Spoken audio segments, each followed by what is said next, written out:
మామ ఇప్పుడే మూవీ అయితే కనిపించా. మూవీ విషయానికి వస్తే ఎస్కేప్ రూమ్ ఛానల్ ని ఎవరైనా కొత్తగా చూస్తే సబ్స్క్రైబ్ లైక్ చేయండి మామ.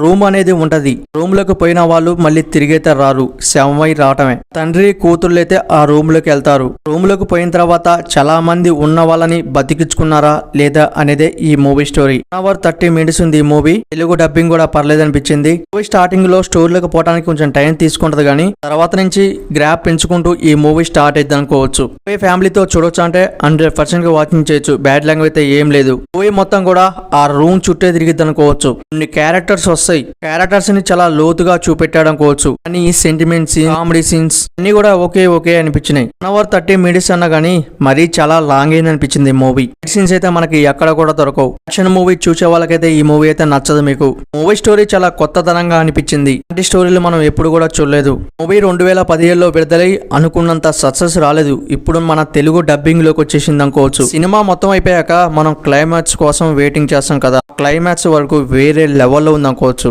డైరెక్టర్స్ ఎవరైనా చాలా కొత్తదనంగా తీయాలనుకుంటారు క్లైమాక్స్ ని. ఎస్కేప్ రూమ్ మూవీని మంచిగా క్లైమాక్స్ ని సెట్ చేసి అనుకోవచ్చు డైరెక్టర్. ఈ మూవీని చూడాలంటే అమెజాన్ ప్రైమ్ లో దొరికిద్ది, పోయి చూడండి. ఖాళీగా ఉంటే ఒకసారి అయితే 1 time వాచ్ ఈ మూవీని స్టార్ట్ చేయండి. మన ఛానల్ వస్తే ఒక లైక్, సబ్స్క్రైబ్ చేయండి. ప్లీజ్ సపోర్ట్ మీ. మన ఛానల్లో మంచి రివ్యూస్ ఇచ్చినాం, పోయి చూడండి.